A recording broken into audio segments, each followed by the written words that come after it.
A single message for a global community, connecting the Yoruba heart to the soul of Islam. Lérí ọmọ bàbá aláìmoore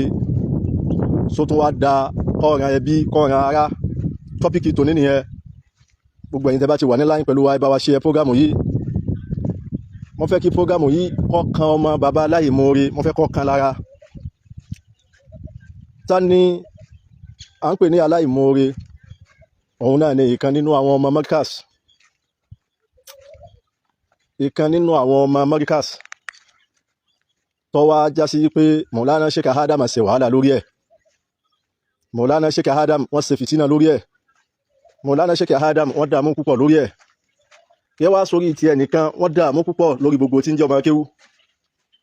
Bá ṣe wá dààmú tòní lérí gbogbo tí à ń pè ní ọmọ kéwú. Ìkan nínú wọn òun ní ń bá wọn du ogun Markaz. Bàbá wa àgbà Mudiru Markaz tòní, Ọlọ́run bá wa yọ́nú sí bàbá Mudiru, bá wa ṣe wọ́n pẹ̀lẹ́pẹ̀lẹ́. Àìwá àgbà ni lẹ́ni náà wá ń bínú sí. Ìbínú tí tọ̀hún wá ń bí òun ló fa ọmọ rẹ̀ náà tọ́mọ rẹ̀ náà fi ń bínú. Ọmọ bàbá aláìmoore wá jáde lánàá sórí social media. Ó ń ṣe prógámù. Ó sọ prógámù náà ní bí mo ṣe ẹ̀ránṣẹ́ mo rántí tọ́pìkì tó sọ prógámù ẹ̀. Ipe ilẹ̀ ń dá sí lóòótọ́ ni. Bàbá wa àgbà Mudiru Markaz, Ọlọ́run bá wa ṣàánú bàbá, bá wa ṣàlékún àlàáfíà. Bàbá sọ bẹ́ẹ̀ ní tòótọ́. Àmọ́ gbogbo ẹni tó bá ní òye tó sì ní làákàyè ní ó mọ̀ yìí pé bàbá Mudiru ò ní sọ̀rọ̀ tí ó bá rí bẹ́ẹ̀. Bàbá wa àgbà Mudiru Markaz wọn ò ní sọ̀rọ̀ tí ó bá rí bẹ́ẹ̀. Nítorí bá fi lè gbọ́ ọ̀rọ̀ tó bá gbọ́ lẹ́nu bàbá Mudiru, wallahi bó ti rí náà. Kódà bàbá tún pé wallahi ilẹ̀ dání. Ọ̀tọ̀ ni tí Sheikh Adam ń wí, ọ̀tọ̀ ni táwọn ń tú. Bí ó bá wá rí bẹ́ẹ̀, bí ilé ó bá dá sí ilé a máa ṣẹ́kúrú àwọn ẹni bá ní. Ọmọ bàbá aláìmoore ègùn, bàbá légùn, ègùn. Ọmọ bàbá aláìmoore, ọmọ àti bọ̀tán lágbà, ọlọ́njà àti bọ̀tán dá. Ìkan nínú àwọn àfáà fi ní yẹ́sìkọ́ rìjáàlù. Wa yẹ́sìkọ́ áhàrúnà bihi. Wa yushhidullahu aqwaman bi aqwami. Afagba ó ní yẹ́sìkọ́ rijal, àwọn èèyàn sórí ibú gan o. Yẹ́sìkọ́ rijal, àwọn èèyàn sì nà gan. Yẹ́sìkọ́ rijal, àwọn èèyàn mí sí ròdù gan. Yẹ́sìkọ́ rijalu, ọmọ ní dáfà wọn kan o. Wa yẹ́sìkọ́ áhàrúnà bihi. Erí patí àwọn tó sórí ibú yẹn, erí patí àwọn tí wọ́n sì nà yẹn, orí patí àwọn tí wọ́n mí sí ròdù yẹn tọ̀ torí ibú fi tọ́ sí wọn. Àwọn míì náà sì tún gbẹ́sẹ̀ lébẹ̀. Orí patáwọn èèyàn tọ̀ tí wọ́n fi sórí ibú. Orí patáwọn èèyàn tọ̀ tí wọ́n fi mí sí ròdù. Orí patáwọn èèyàn tọ̀ tí wọn ò fi ní lọ́la. Wa yashqa áhàrúnà bihi. Àwọn míì náà sì tún gbé ẹsẹ̀ lébẹ̀.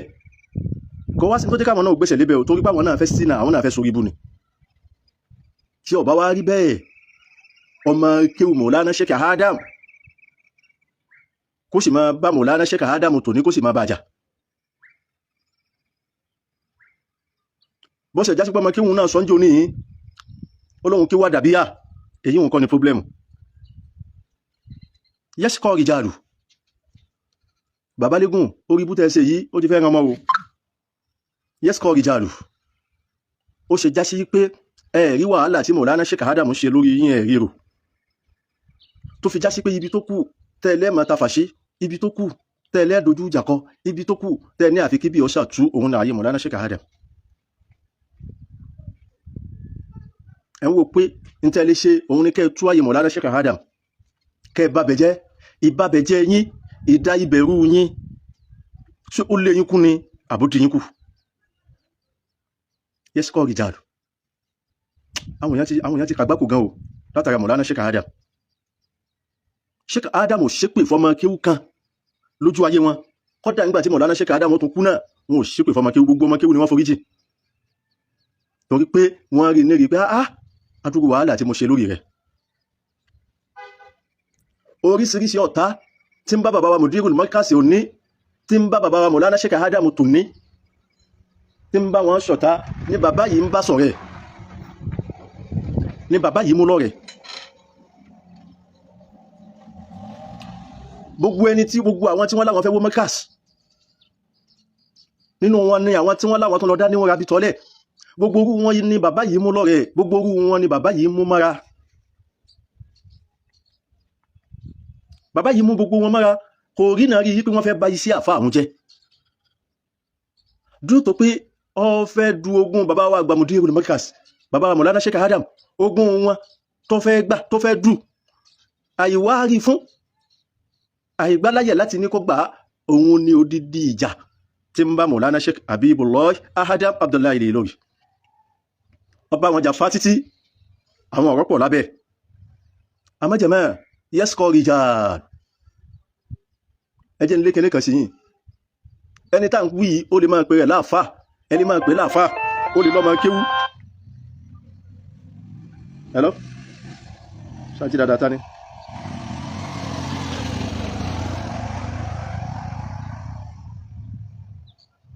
Hey, ìyá adákùn pẹ̀lú padà mọ́ wà ní live program, I will call you back, abeg.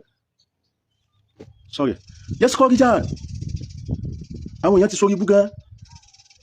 àwọn èèyàn sórí bú, wọ́n sórí bú púpọ̀. Yẹ́sùkọ́ rijal, nínú wọn ní Agnam wà, Lakibul Agnam, kéèyàn ogún sùsùn kó ní kò sẹ́ni kankan tó wọn mọ́lé máa bú mọ́ báyìí tó tayọ ayé Maulana Sheikh Adam. Ẹ̀yin èèyàn dákun, ṣé kò sójú ni, ṣé lójú ni téèyàn fi ríran? Bẹ́yàn bá ní ṣé láwọn tí wọ́n lè pè yín sákìyèsí pé Qiblatul Ilm, ààyè téèyàn, ààyè àlùbáríkà, níbi tá àlùbáríkà ṣẹ́kù sí ní Nàìjíríà lónìí, wallahi wal Qur'anul Azim, ààyè Maulana Sheikh Adam ni. Níbi tí oríire ṣẹ́kù sí lónìí, èyàn lè kéwú ń bò mí, àmọ́ bí kéwú Sheikh Adam bá ti dàpọ̀ mọ́ kéwú rẹ, wallahi ò ní rí kéwú lò. Gbogbo ẹni tẹ́ bá rí tí ń rí kéwú lò táyé ń pè é, wallahi ìmọ̀ Sheikh Adam ń bẹ láàrẹ ni. Ìmọ̀ Maulana Sheikh Adam wallahi ń bẹ láàrẹ ni. Nẹ́fẹ́ sọ pé yẹ́sùkọ́ rijal, ọmọ bàbá láyé mórí, bàbá rẹ̀ sórí ibú, wàyẹ́síkọ́ Haruna bihi, ibi tí bàbá rẹ̀ gbẹ́sẹ̀ lé tó ti sórí ibú náà lọ́mọ tún wá ti ń ṣe rí ibú. Nẹ́fẹ́ sọ pé wà yóò ṣe ìdúlọ́wọ́ akíwámi, wà yóò ṣe ìdúlọ́wọ́. Ẹ dákun, ọmọ tí ń sọ̀rọ̀ yìí tí ń sọ́ta pé bàbá Mudirul Markaz wọ́n sọ yí pé ilẹ̀ dání, ọ̀tọ̀ ní tí Maulana Sheikh Adam ń wí, ọ̀tọ̀ ní táwọn ń tú, sí kò wá rí bẹ̀ ni.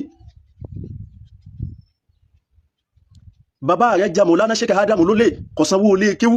tó fi kéwú tán. Bàbá rẹ̀ gbélé kéwú lọ́fẹ̀ẹ́, lẹ́yìn gbá ní Maulana Sheikh Adam tún kówó sí bàbá rẹ̀ lọ́wọ́, bàbá rẹ̀ tún bí Maulana Sheikh Adam kí Sheikh Adam tún jẹun lówó. Láàrin àfá sọmọ kéwú, ìwọ̀ ńláńlá ló wà ń bẹ̀. Yẹ́sùkọ́ rijalu, n tó mú bàbá rẹ̀ sórí ibú ni, torí pé àwọn èèyàn máa wo ẹni pé ẹ wo ọmọ kéwú Sheikh Adam tó dúró dédé, lọ́mọ kéwú Sheikh Adam tó dúró dédé, kò sí bí ó ṣe dé òde, kò sí bí ó ṣe dé ìta táyé ò ní mọ̀ pé yàn débẹ̀. Àlùbáríkà ti kúrò lára bàbá ọmọ yìí o, ọmọ táwa ń sọ yìí náà wallahi al-azim kò sí àlùbáríkà mọ́ lára rẹ̀, torí pé kíni yẹ́sùkọ́ rijalu wà yẹ́sùkọ́ Haruna bihi, òun sórí ibú, bàbá náà tó sórí ibú ni. Ẹ má gbàgbé ọ̀rọ̀ Ọlọ́hun nínú àyá al-Qur'an, nínú al-Qur'an al-Karim, ma anzalna alayka al-Qur'ana litashqa, ma anzalna alayka al-Qur'ana litashqa. Ọlọ́run ní lè rẹ́ ni tí ń kí al-Qur'an kó sórí ibú. Al-Qur'an nìkan ò lè sórí ibú, Al-Qur'an nìkan lè rí kó sórí ibú, àmọ́ lè rí ọmọ kan, lè rí àfá kan tí ó gba Markaz kọjá tí ó wá sórí ibú ìlà àfẹ́ntọ́ bá ní nìfà. Àfi ẹni tí nìfàkù tí ń bá ń dà láàmú, nìfàkù ní ń da bàbá ọmọ yìí láàmú, nìfàkù tí wọ́n ń da bàbá láàmú náà ní tí wọ́n ń dàmú ayé ọmọ. Ẹ wo bàbá tà ń sọ yìí, ẹ wo àkọ́bí rẹ̀ àkọ́bí rẹ̀ jọ ẹ wá wẹni tí wọ́n jáde tí ń bú Mudirul Markaz ẹ rí i pé kọjọ bàbá kọjọ yá ó jẹ́mọ́ ẹ wo dáadáa ẹ wo bàbá ẹ wo ọmọ kí ló dé tẹ́gbọ́n dákẹ́ fábúrò kí ló dé tọ́lọ́hun sáílẹ́ǹtì ẹ̀gbọ́n tọ́wọ́ ajá sí pàbúrò ni wọ́n ti ta ẹ jẹ́ n sọ fún yín nílọrin gbogbo àwọn ilé tó bá ti wà lójú títì gbogbo àwọn ilé tó bá ti wà lójú títì wọn èyí sọmọ ọkọ lọrin wọn èyí sọmọ ọkọ ilé náà wọ́n fa àwọn èyí ń dìfẹ́ǹdì ilé ni ipe táburú bá ń bọ̀ o kó ṣe kíni kọ́kọ́kọ́ kílé àwọn tó wà wájú kó tó dẹ́yìn àwọn ará ẹ̀yìn ó ti lọ ẹ lè rọmọ ọkọ láyé kọ́ mọ ṣàyà gbangba ọmọ bàbá aláìmoore bàbá rẹ̀ ò moore ìwọ ọmọ náà ò tún wá moore ní wọ́n ń sọnù fídíò rẹ̀ pé wà yín ó dí tún òdìná tẹ́bálẹ̀ ní dákẹ́ àwa náà ò ní gbà bẹ́ẹ̀ làwa náà ò ní gbà fún ọ àmọ́ kò lè jọ wá lójú náà eré ibú tí wọ́n ń ṣe ni Allahu Akbar wìláyà Mọ̀lánà Sheikh Adamu gani o wallahi wal Qur'anul azim wìláyà Mọ̀lánà Sheikh Adamu tóbi torí pé bí wìláyà wọn bá tóbi bàbá tí Mọ̀lánà Sheikh Adamu yọ kó nú eré ibú yìí eré ibú wọn ṣe ń dilé wọn ní ìran wọn eré ibú ni wìláyà Mọ̀lánà Sheikh Adamu tó wá gbàbẹ̀ kọjá tí bàbá tọ̀ tí bàbá wọn sọ fọ́lọ́run wọ́n sọ́nù fídíò mi jò ní mo ní gbogbo ẹ̀yin àgbààgbà Markaz ẹ̀rẹ́ ti pé ìjọ tí wọ́n mú yín lọ Markaz àjẹ́ tẹ̀lé lómi ìdébẹ̀ o ó só tẹ̀lé lómi ìdébẹ̀ o wọ́n sọ fẹ́ lómi pé mo lọ mọ́mọ́ lọ ó lóun mọ́mọ́ lọ́dọ̀ Ádámà ni àwọn kan sì jòkónú dé pé àwọn ọmọ òun ní dé dáadáa gbogbo ẹni tí wọ́n mú lọ sọ́dọ̀ Sheikh Adamu láti lọrin àti láti lúmi kò sí ẹni tí ègún ìdílé ègún àìní láti yọrí ọ̀tẹ̀lé dọ́dọ̀ Mọ̀lánà Sheikh Adamu àmọ́ Sheikh Adamu wàlíyí ọlọ́run àfáà láníyàn ní ma ń sọ kí ní kan fún gbogbo wa bá ti lo 100 years láyé àti lo 100 days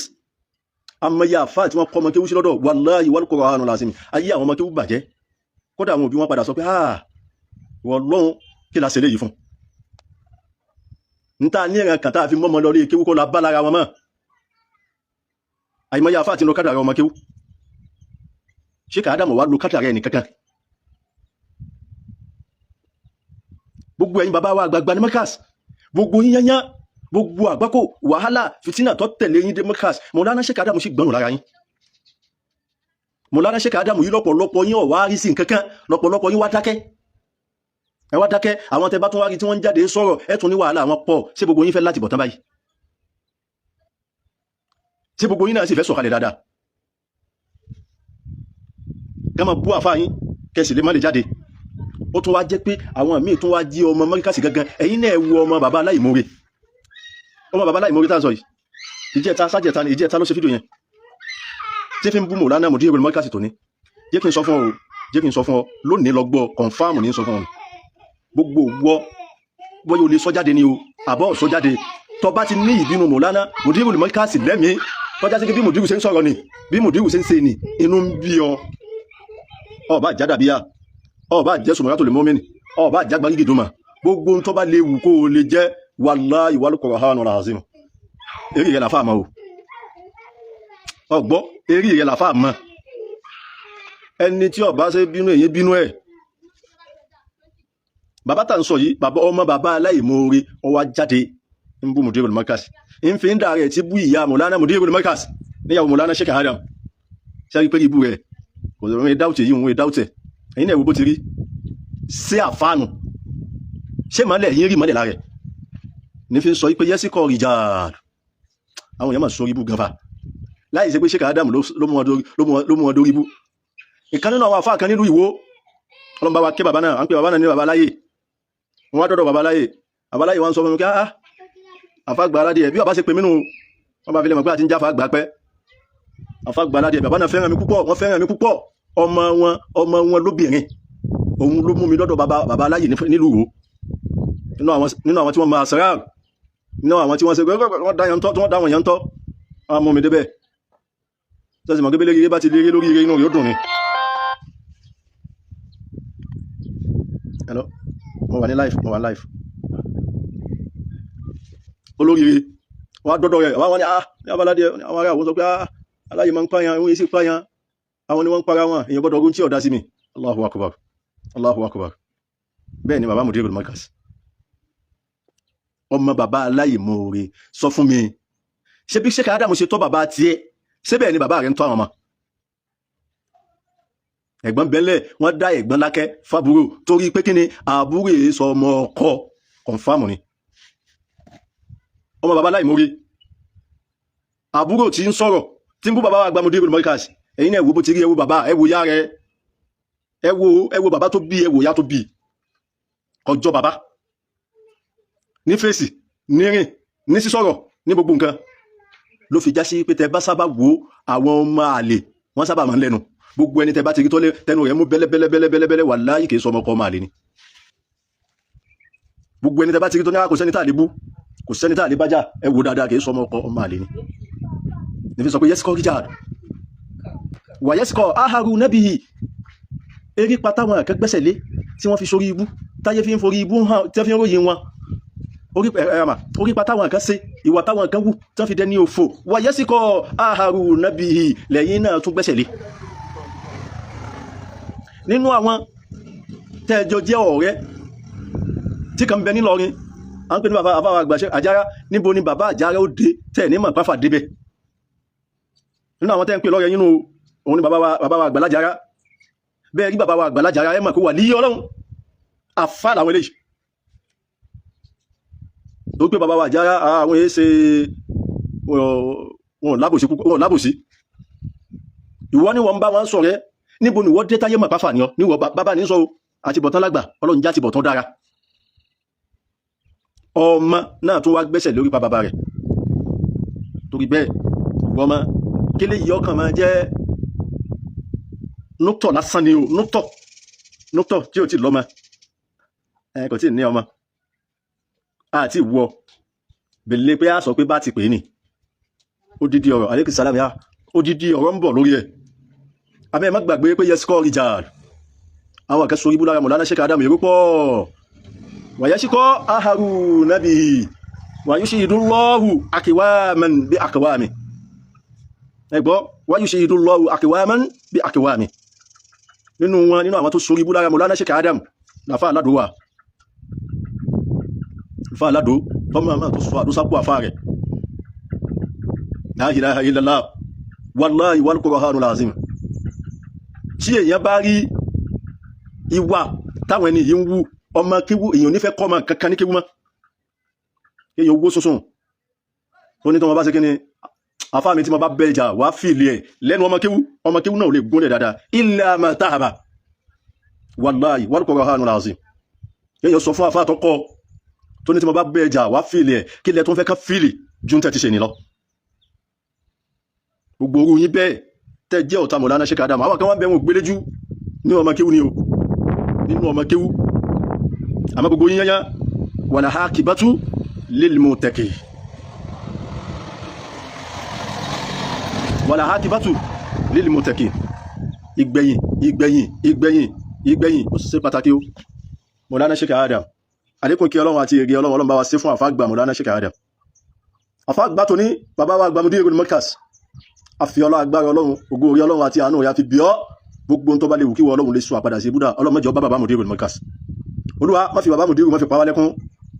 ọlọ́mọdé ọfọ̀ sẹ̀ wá lára bàbá wa àgbà Mudirul Markaz májè èrò ọ̀tá ọlọ́mọdé ọ̀sẹ̀lẹ̀ wọn lórí èrò ọ̀tá ọlọ́mọdé ọ̀sẹ̀lẹ̀ wọn lórí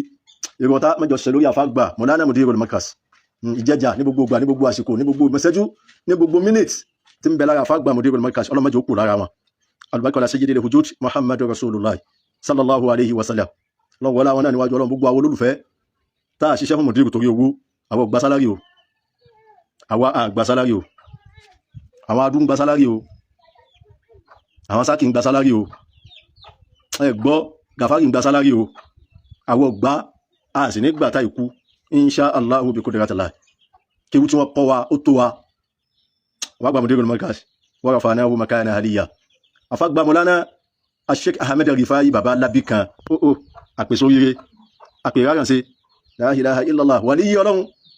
tó bí gbogbo ọmọ ó sì dásọ́dọ̀ Mọ̀lánà Sheikh Adam ó ní Sheikh Adam bá mi tọ́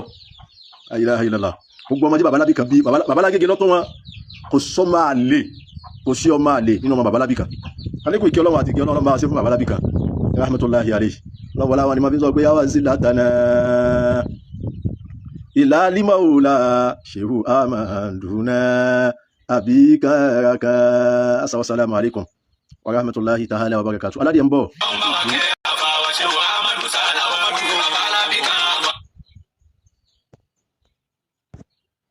jọ̀wọ́ ṣe àkíyèsí láti subscribe fi like sílẹ̀ àti tẹ àròsọ bell fún àwọn ìmọ̀ràn tọlọ́fìn. Assalamu alaikum wa rahmatullahi.